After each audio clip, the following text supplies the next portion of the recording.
Hi, this is a video about living in a special place, an historic home located in what is now a near downtown neighborhood of Indianapolis. The neighborhood is Woodruff Place, founded as a residential town.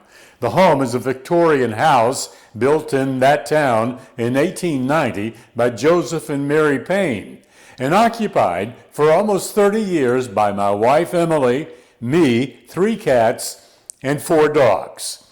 This presentation is mostly a slideshow of those 30 years. Emily and I purchased the home in 1995 from the estate of Howard Johnson, a member of the Indianapolis Symphony Orchestra for 49 years. Indianapolis firefighters had battered down the back door to reach Johnson, suffering from pneumonia in an upstairs bedroom. Johnson died days later at an Indy hospital.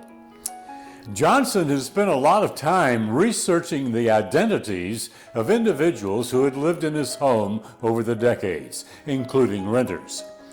He found there had been relatively few people, only 17. Emily and I made 19 in almost 130 years. There were no young children, which likely explains the good condition of the interior woodwork to this day.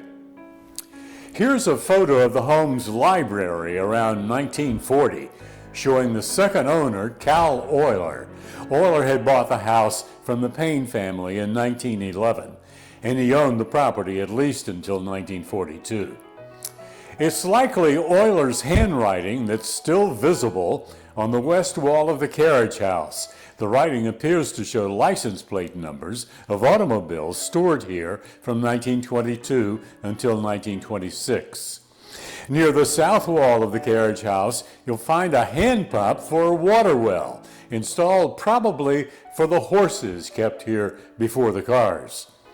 The pump still functioned, drawing water to the surface when I tested it in 2011.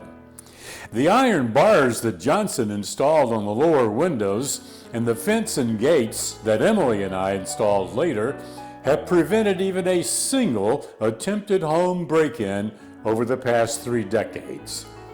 Emily and I spent much of that time concerned not about burglaries, but about restoring the home as much as we could to its original condition. We came close before most of the work slowed significantly in 2008, when a doctor diagnosed Emily with a brain tumor. The tumor eventually caused her death, according to the coroner, but not for another 15 years. It was the love of Joseph and Mary Payne's Queen Anne house, I'm convinced, that kept Emily going.